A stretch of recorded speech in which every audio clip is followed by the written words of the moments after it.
Quisiera agradecer al equipo local de JP Morgan por realizar este encuentro y a todos los empresarios y referentes argentinos que se encuentran aquí presentes por promover las inversiones y las relaciones empresariales en nuestro país. Argentina se encuentra en un proceso de regreso al mundo. Luego de una larga noche de aislacionismo y empobrecimiento, este camino es arduo y por eso mismo quiero agradecer también el apoyo del Gobierno de los Estados Unidos. Los gestos hacia la Argentina del presidente Trump y el secretario Bessent no hacen más que cementar la sólida alianza de intereses y valores entre nuestras dos naciones. Como todos saben, este domingo habrá elecciones legislativas y nos encontramos en periodo de veda electoral. Por lo tanto, no haré alusión alguna a las mismas durante esta exposición. Hay que cumplir la ley porque en Argentina, en la nueva Argentina, el que las hace las paga. Por eso mismo, quisiera aprovechar este espacio para poner en contexto de dónde venimos y en qué momento nos encontramos como país. En Argentina, históricamente se demonizó a las finanzas. Bajo la excusa de combatir al capital, se pretendió convencer a la población de que las finanzas y la producción son cuestiones opuestas. En la vida real, donde los eslogans no dirigen la vida de las personas, sucede todo lo contrario. Las finanzas son una parte inseparable de la producción, dado que sin crédito no hay industria, no hay construcción, no hay agro, ni ningún género de actividad productiva. De hecho, lo que se suele denominar capital en la teoría económica pura, para todos los que hacen finanzas o tienen empresas, es muchísimo más claro, es lo que usualmente se llama activo. Es más, si se quieren poner un poquito más puntillosos con la cuestión, es lo que llamamos el capital invertido, que vendría a ser la suma del activo fijo, del activo no corriente, es decir, más el working capital. Por lo tanto, dada esa estructura real, la hoja de balance dice que hay un financiamiento. Y ese financiamiento, esté o no en el mercado de capitales, se compone de el financiamiento del capital propio, es decir, del patrimonio neto, o sea, el equity, y la deuda. Por lo tanto, no hay ninguna diferencia, es no más ni menos que la otra parte de la hoja de balance. Entonces, es más, de hecho, volviendo al crédito, el crédito es quizás el mejor instrumento de movilización social que existe, porque básicamente es la pieza fundamental del engranaje del crecimiento económico. O sea, el crecimiento económico se logra por acumulación de capital en términos per cápita. Y esa acumulación del capital en términos per cápita se logra invirtiendo.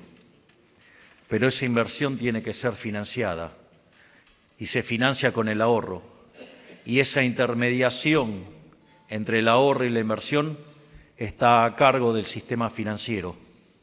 Es decir, no solo los bancos, sino también el mercado de capitales. Por lo tanto, esa separación, entre lo productivo y lo financiero es una mera ficción de ignorantes que no saben de teoría monetaria. Tenía que ser Milei. Si no, no soy yo.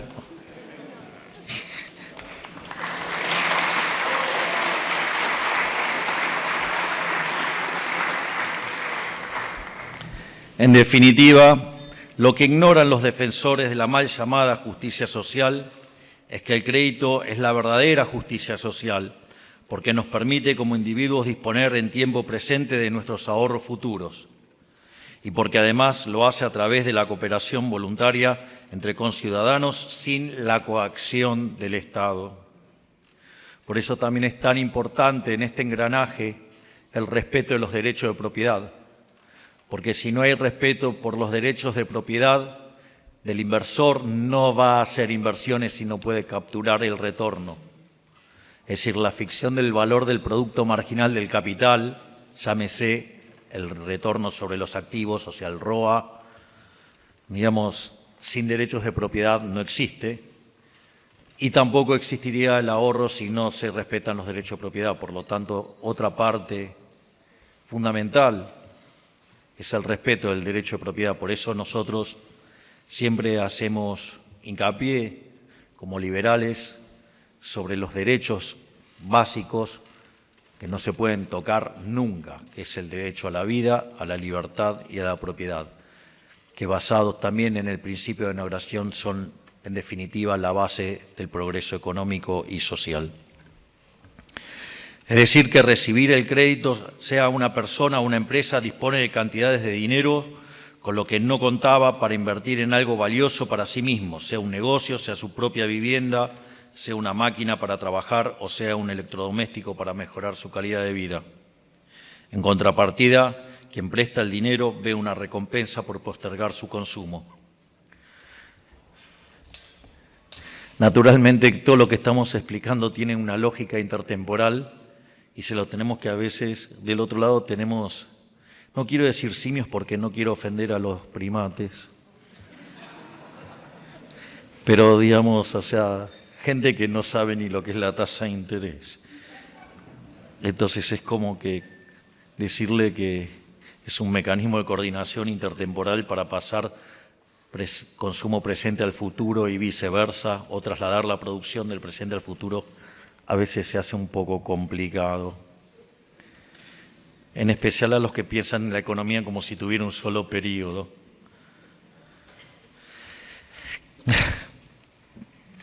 Me tengo que contener, perdón. Si supieran todas las personas que me pasan por la cabeza en este momento. Algunos muy peticitos también. Ya saben un poco, pero bueno, voy a volver.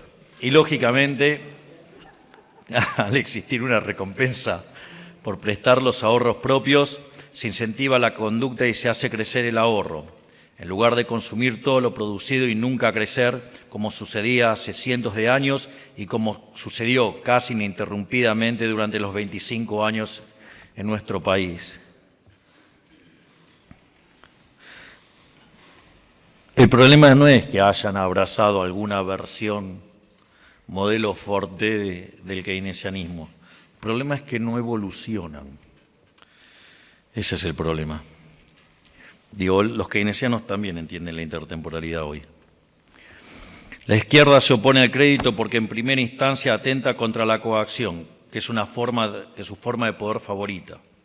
En segunda instancia porque no lo entienden, ni entienden el rol de un banco quien toma prestado el ahorro de sus clientes para luego prestarlo a quien crea conveniente, beneficiando a todas las partes en el proceso. Pero el problema es que al condenar y encarecer a través de impuestos y burocracia el crédito, no hace más que privar a las personas y empresas de capital y de los bienes y servicios a los que el capital les permite acceder.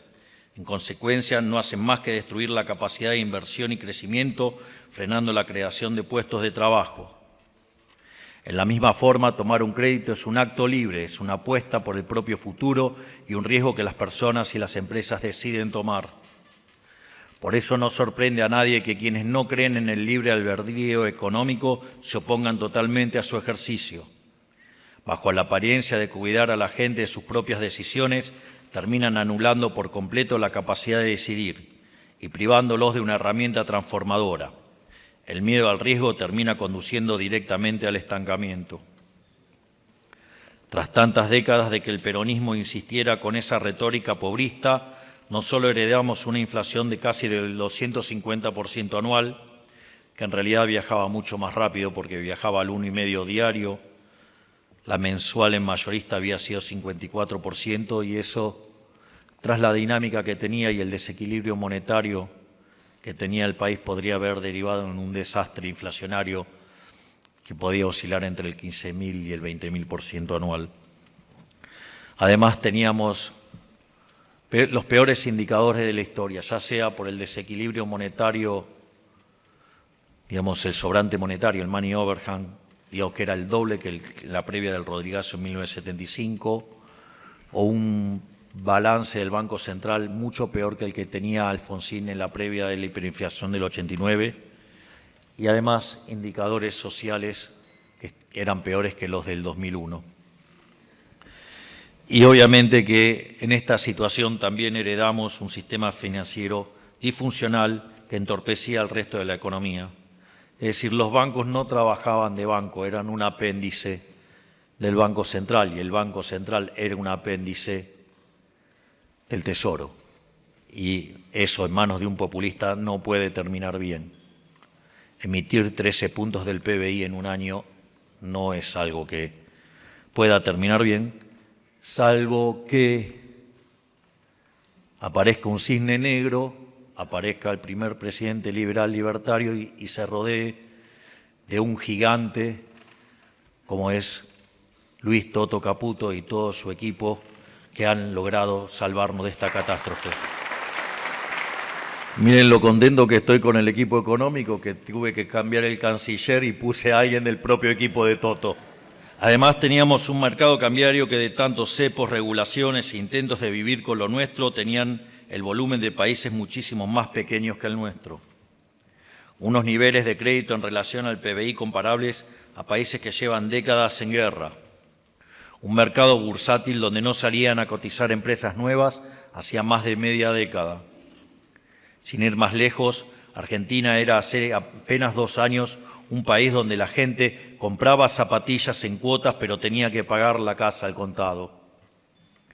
Y todo esto redundaba en una economía cuyo PBI per cápita, el PBI estaba fijo desde el 2011 y cuando llegamos nosotros 15% debajo en términos per cápita. Todo esto es lo que estamos resolviendo desde el día cero de nuestra gestión y lo que resumimos cuando decimos que ordenamos la macroeconomía. Pero vale aclarar que ordenar la macroeconomía no es haber solucionado todos nuestros problemas, sin poder prepararnos mejor y adquirir más herramientas para resolverlos. Igual también hay que tener claro que nuestro trabajo no es arreglar la micro, nuestro trabajo es tener una política fiscal prolija. De hecho, nosotros aseguramos la solvencia intertemporal desde el primer mes de gestión con el déficit cero. Eso asegura que la relación deuda-producto es no creciente en el tiempo. Saneamos el Banco Central en 6 meses, es decir, la base monetaria amplia no creció más desde mediados del año pasado, por lo tanto, a mediados del año que viene no habrá más inflación en la Argentina. Y además, fuimos liberando regulaciones del mercado cambiario para cada día parecernos más a un país normal. Pero hay un ejemplo maravilloso que hace un prestigioso profesor que se llama Juan Carlos de Pablo. Dice, mire, usted tiene, no sé, una pizzería en San Nicolás. Ahora, digamos, usted tiene la misma macro internacional, ¿no? El mismo contexto mundial, tiene el mismo presidente, tiene el mismo gobernador, tiene el mismo intendente, y sin embargo a las 10 pizzerías no les va igual. A veces se repiten frases hechas que en realidad no son más que mecanismos para introducir la corrupción de manera, digamos, oculta, digamos, detrás de una linda frase. Si hay algo que hemos aprendido es que no hay que elegir los ganadores. Don't pick the winners. Digamos, es una regla en esto. Y elegir los ganadores, en el fondo lo que fomenta es la corrupción. Porque cuando ustedes eligen el ganador, si ustedes lo tuvieron que elegir es porque naturalmente no lo tenía que ser. Y eso, digamos, en general, los políticos lo hacen a cambio de favores. Y eso es corrupción. Y al mismo tiempo, para financiar algo que el mercado no está validando, implica al mismo tiempo estar castigando a otro sector eficiente. Con lo cual, no solo se castiga la eficiencia en términos estáticos, sino que además, al golpear sobre los incentivos, hay un efecto negativo en términos dinámicos. Pero volviendo a las cosas más propias de las que discutimos. Digamos, por ejemplo, el hecho de bajar la inflación.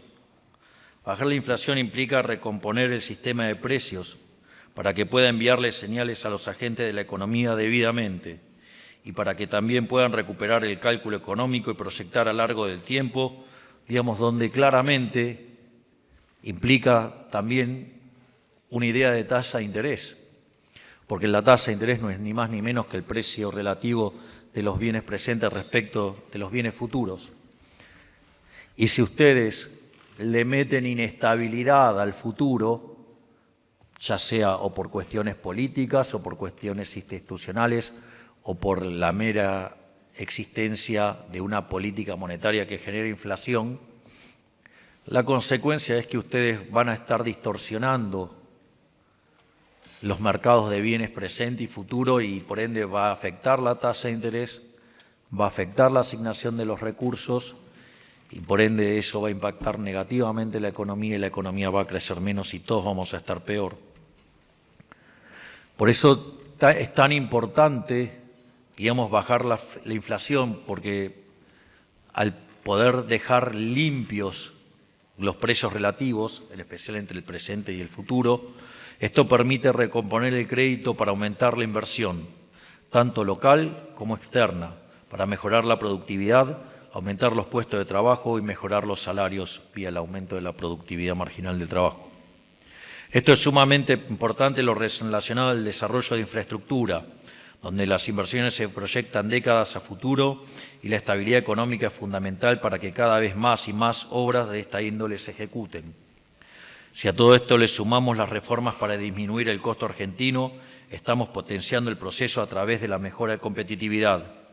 Y no es solo una disertación teórica, sino la aplicación real, como le gusta decir a algunos, para menospreciar todo nuestro trabajo hecho hasta ahora. Ya estamos viendo los frutos de estos 2 años de ordenamiento macroeconómico.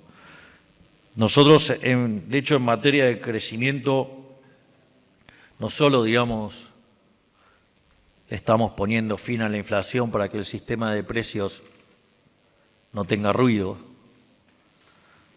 Digamos, nuestra política fiscal intenta pulverizar el riesgo país, digamos, en lo cual estamos profundamente confiados que a partir de mañana, a partir del lunes vamos a poder hacerlo de manera tranquila y sin tanto ruido. Pero no solo eso, sino también lo que hacemos en materia de desregulación. Es decir, la regulación no es ni más ni menos que una vulneración del derecho de propiedad. Y además, cuando ustedes desregulan, liberan rendimientos crecientes. Es decir, permite que se aumente fuertemente la productividad, que no es ni más ni menos que la historia de la humanidad de los últimos 250 años. Si a eso le sumamos el trabajo que estamos haciendo en recomponer el capital humano en todas sus expresiones y nuestra política de apertura al mundo, está claro que todos los días nosotros estamos trabajando para hacer grande la Argentina nuevamente. En materia de inversiones, de hecho, ya aprobamos inversiones por más de 20.000 millones de dólares. 5.000 millones de dólares se encuentran en proceso de revisión. 32.000 millones ya fueron presentados y serán revisados próximamente. Y en las últimas semanas tuvimos anuncios por 55.000 millones que surgen del acuerdo entre YPF y Eni y el proyecto Stargate de OpenAI. Es decir, en menos de 2 años de gobierno ya tuvimos anuncios por más de 100.000 millones de dólares, en los cuales al menos la mitad están en distintas etapas de ejecución.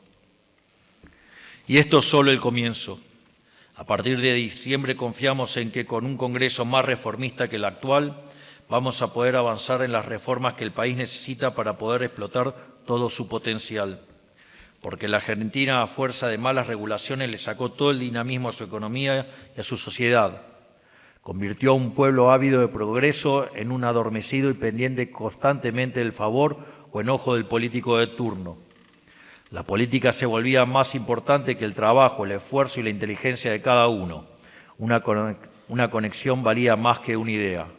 Hoy lo que vale es que tengan las ideas y la certeza de que el Estado no los va a molestar y se va a correr del medio y les va a proteger el derecho de propiedad.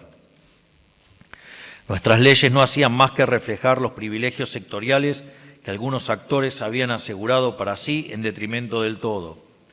Privilegios que atentan aún hoy contra la competencia, contra la generación de empleo genuino y contra la seguridad de los ciudadanos.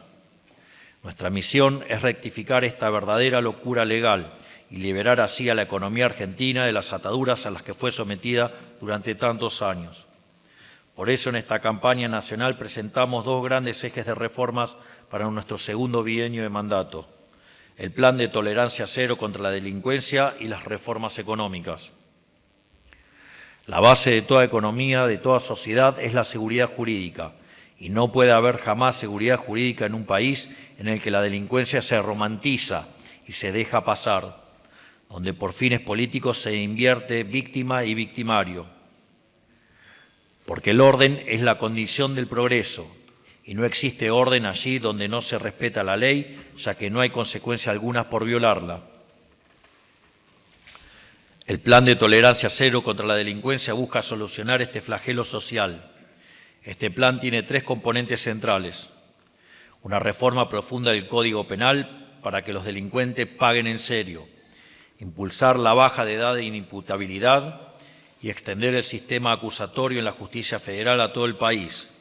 Se acabó la Argentina donde los ciudadanos de bien tienen que andar encerrados tras las rejas de sus casas porque los delincuentes andan libres por las calles.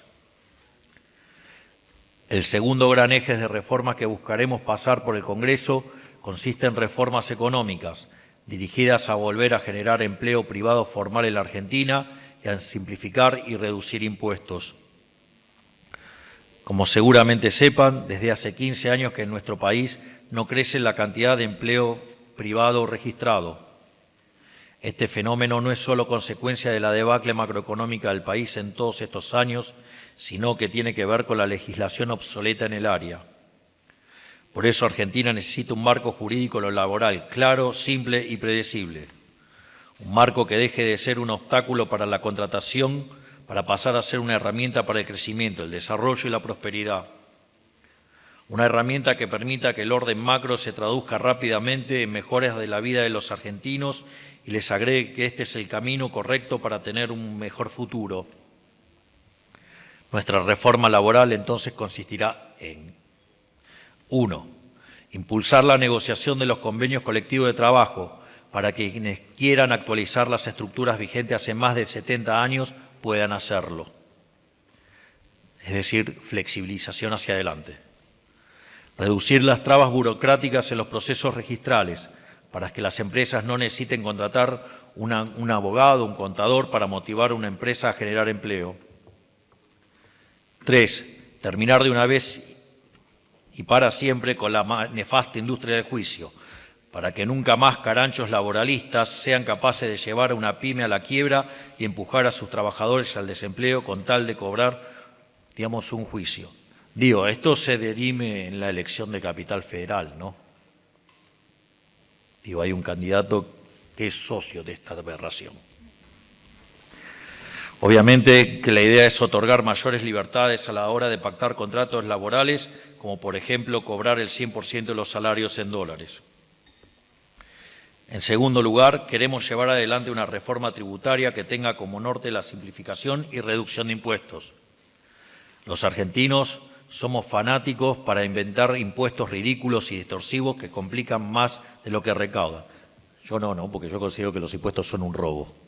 Y con lo cual, de hecho, somos el único gobierno en la historia argentina que en menos de 20 meses bajamos los impuestos 2,5 puntos del PBI. Vaya que sí es una muestra de que efectivamente odio a los impuestos.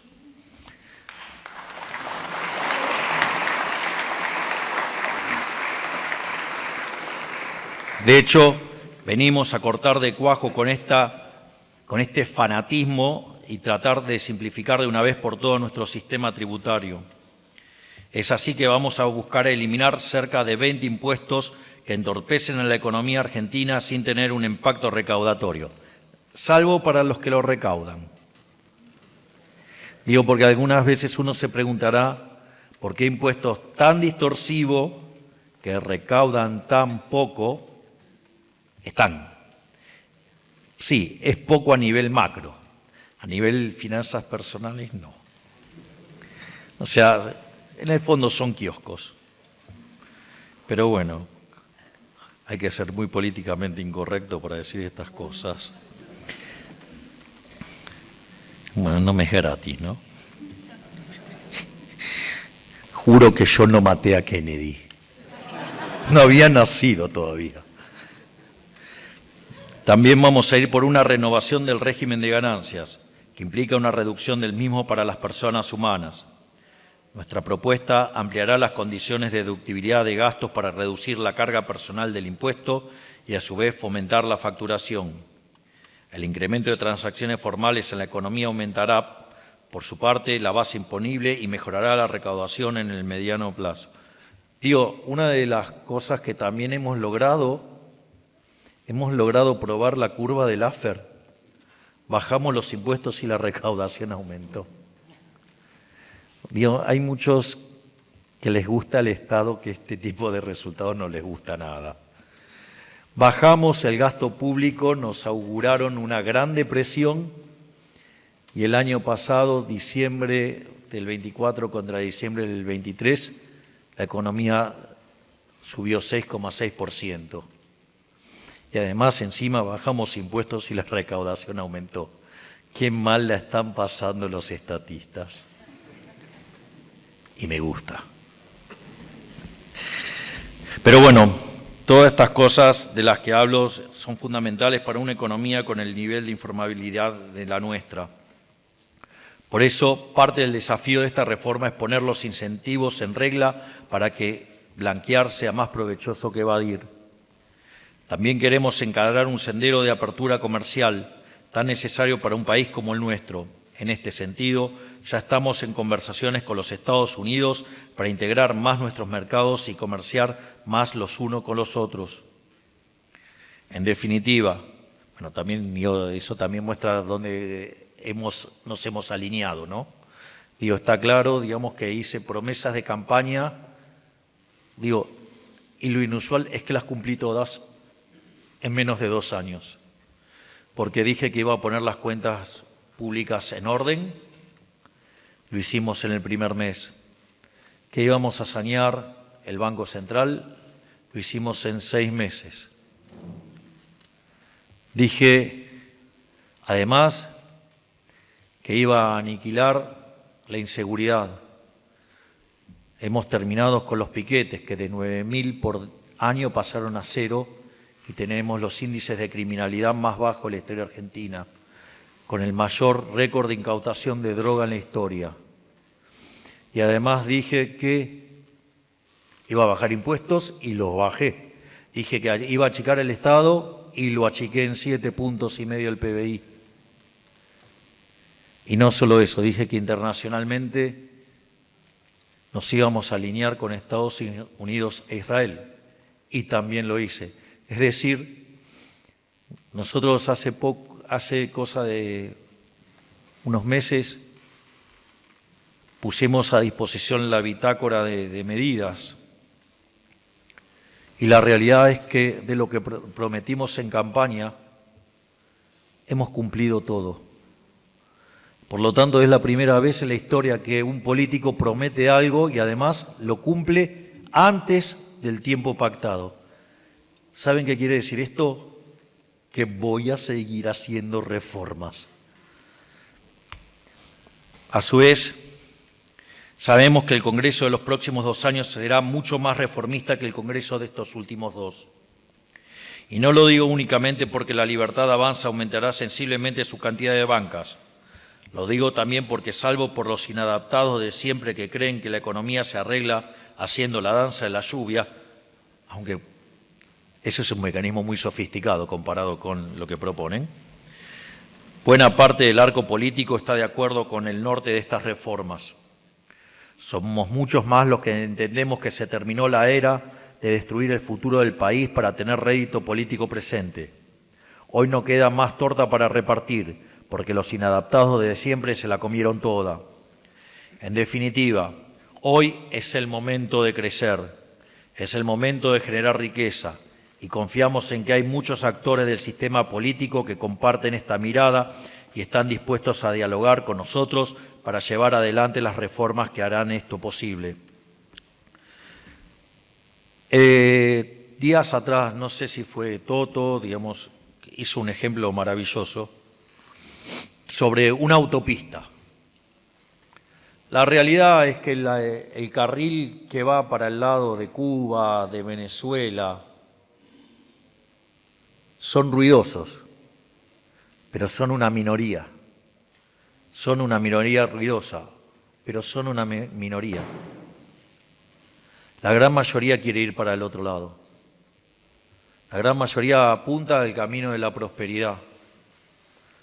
Después pueden tener versiones más a la derecha, más a la izquierda, más a la derecha que le gusta acelerar más, digamos, pero lo importante es que de cara al nuevo Congreso que vamos a tener, eso va a ser mucho más fácil. No solo, digamos, por cómo va a quedar la composición de lo que tiene que ver con nuestra fuerza política y nuestros aliados, que nos va a permitir defender los vetos con facilidad, sino que además, por la estructura que va a quedar, digamos, también nos va a permitir de manera más simple conseguir mayorías. Piense que cuando arrancamos con el 10% de la Cámara de Senadores y con el 15% de la Cámara de Diputados. Y aún con eso hicimos 10.000 reformas estructurales. Imagínense todo lo que vamos a hacer con un Congreso mucho mejor. En definitiva, nuestro objetivo es construir en Argentina el consenso capitalista que el país necesita desesperadamente para salir adelante. El consenso que permitirá que haya más trabajo, más inversión y más riqueza en todos los distritos de nuestro país y de nuestra gran nación. Un consenso que no solo le mejorará la vida a los argentinos de hoy, sino también a los de mañana, a los jóvenes, sus hijos, que son a quienes les debemos todo. Pero siempre debemos tener en claro que el consenso es solo un medio y no un fin en sí mismo. Esto es una gran diferencia con la vieja política. El consenso era un fin en sí mismo, que enriquecía a los políticos y que empobrecía a los argentinos de bien. Dialogar por dialogar no sirve de nada si no le resolvemos la vida a la gente. Para hacerlo necesitamos estar de acuerdo y alinearnos en torno a la verdad. Pero somos optimistas, porque creemos que hoy, por primera vez en décadas, podemos conseguir un consenso en torno a la verdad y la prosperidad, un consenso que produzca y no que deprede, un consenso que produzca, un consenso que nos asegure un futuro mejor que el presente y mucho mejor siempre que el pasado. Muchísimas gracias a todos, que Dios bendiga a los argentinos y que la fuerza del cielo nos acompañe. Muchísimas gracias.